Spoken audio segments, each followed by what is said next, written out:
On the way back from Lewis's funeral, my mom told me to start packing.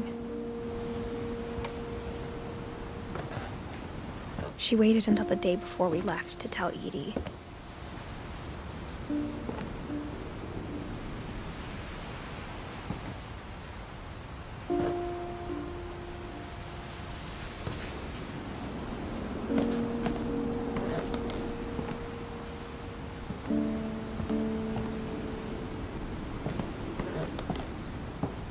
I'm not sure if she wanted to make it easier or harder.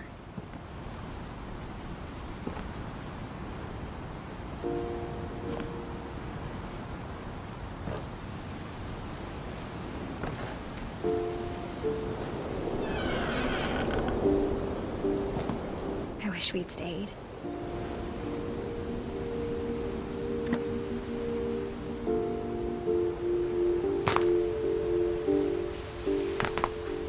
But I understand why we left.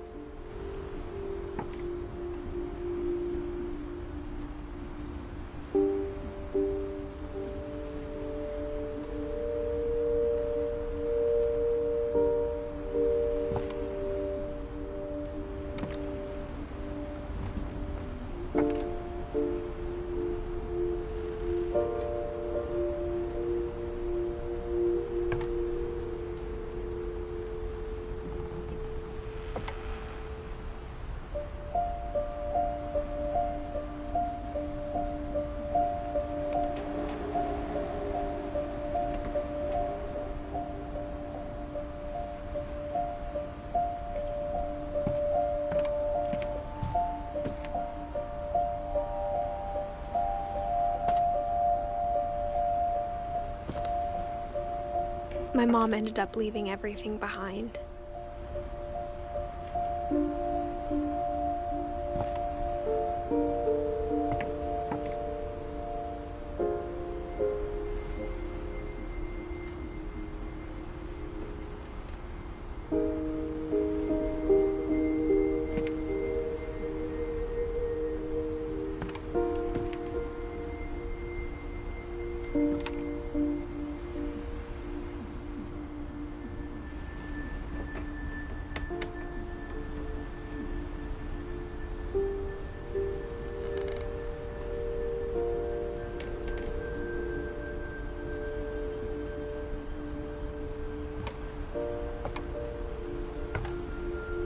What happened that night had been coming for a long time.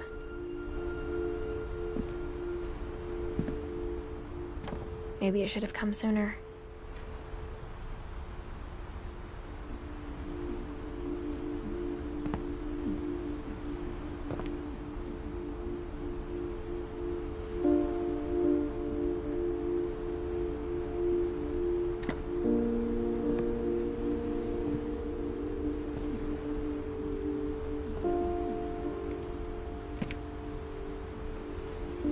But it had to end one way or another. All that's left now is to tell you about that last night.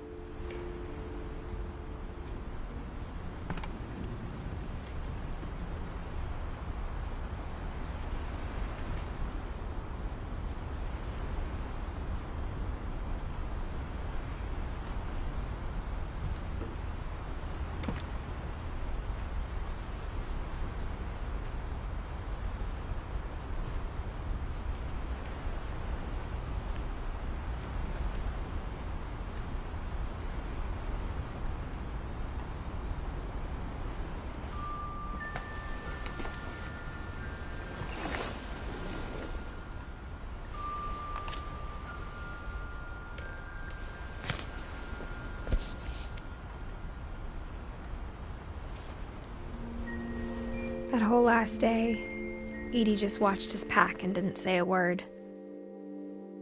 Until supper, when she raised her glass and said, "To our final night together, and all our final nights apart."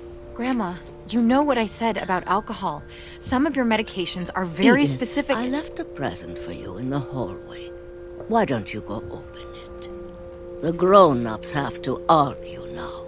I'm sorry, you're right. We're all leaving tomorrow. Let's just enjoy our last... I'm not leaving. Edith, you're excused.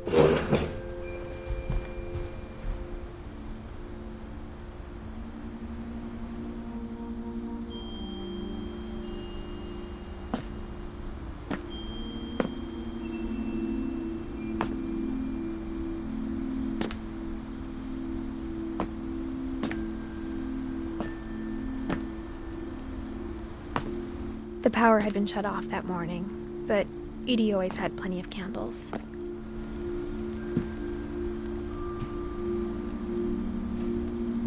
When my mom sealed the library, I don't think she knew about the other entrance.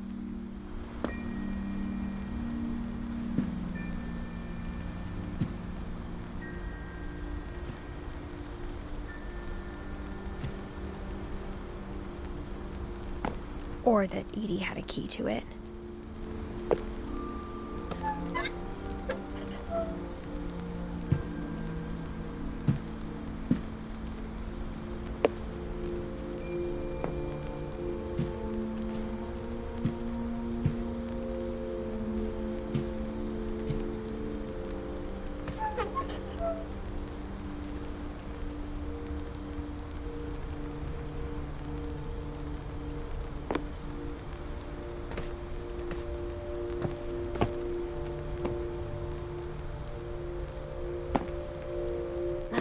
You're afraid of isn't going to end when you leave the house.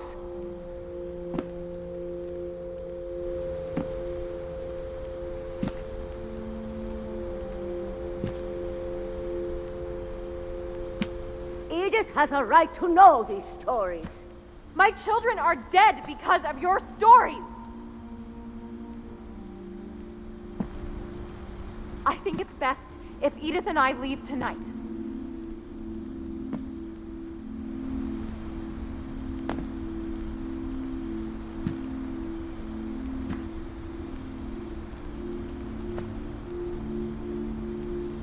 We'll have the nursing home send a van for you in the morning, okay?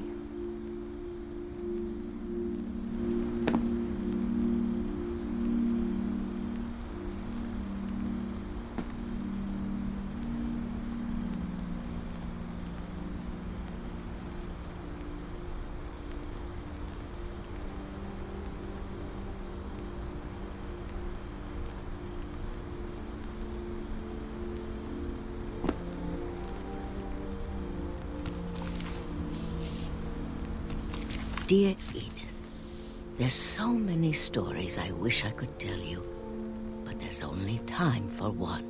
This is about what happened on the night you were born. That night, the tide went way, way out.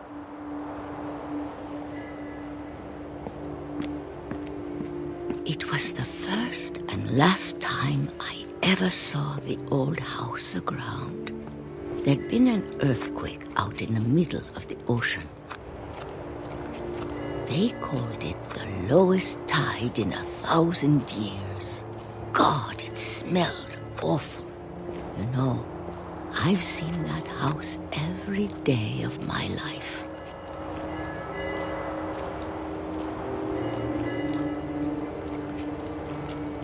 But I never thought I'd go back to it.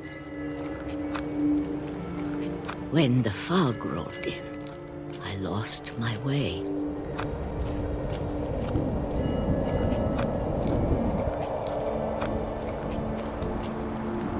I got turned around.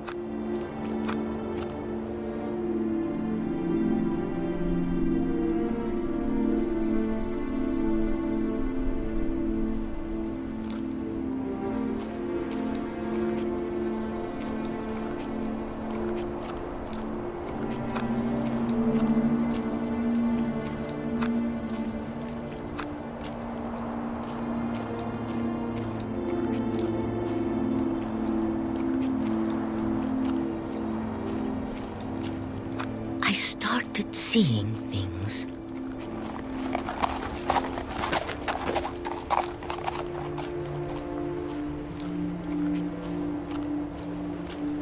Things I'd forgotten had ever existed.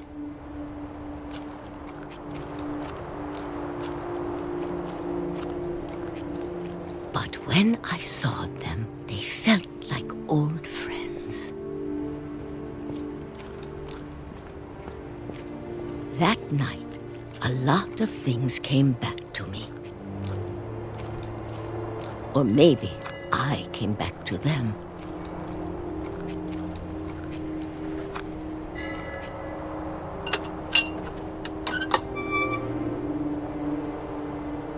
things I can't explain, but that I need you to try and... Edith, what are you doing in here? It's mine. Edith! Mom, you're gonna rip it! Let go! I kicked and screamed, but Mom dragged me to the car.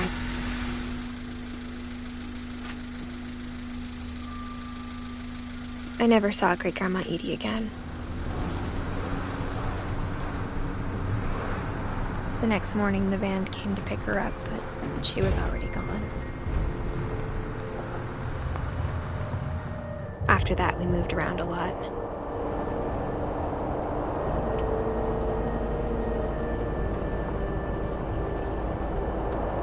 We both tried to make the best of it.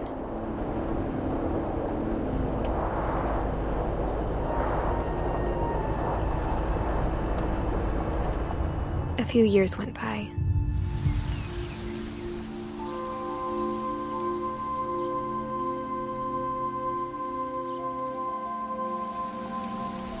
My mom didn't like to talk about it, but she started getting sick a lot. The rest happened pretty quickly. She got better for a while, and then she didn't.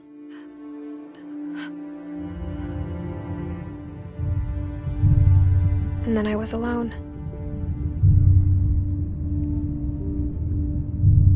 The last Finch left alive.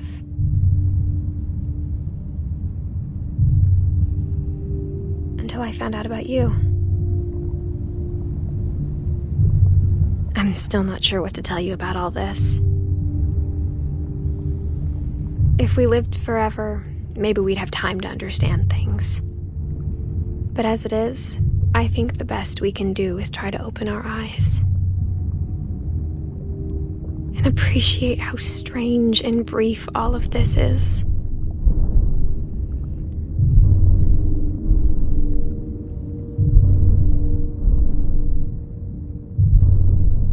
This journal was supposed to be for you.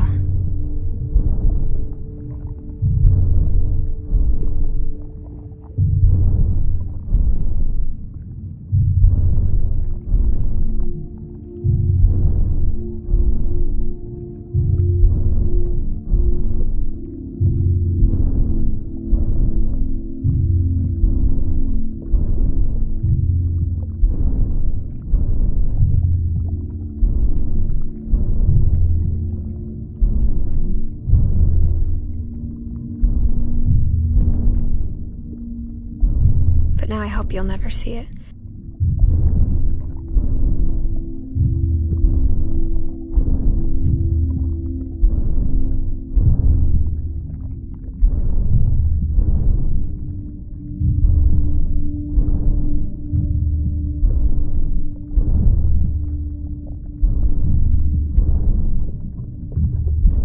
I just want to meet you.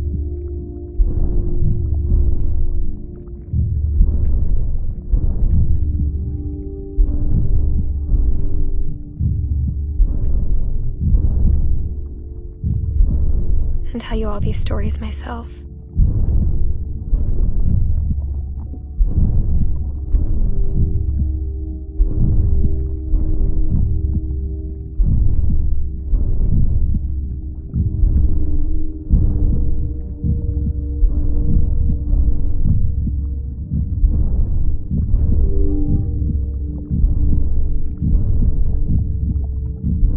But I guess if you're reading this now,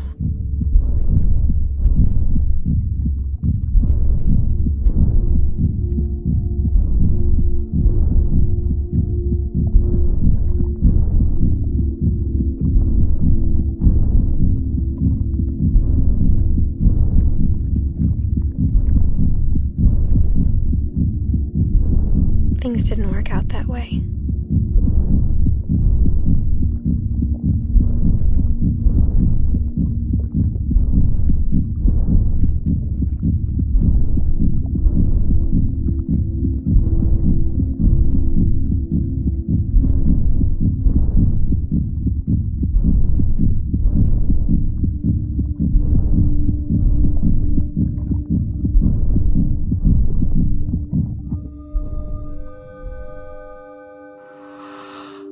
This is where your story begins.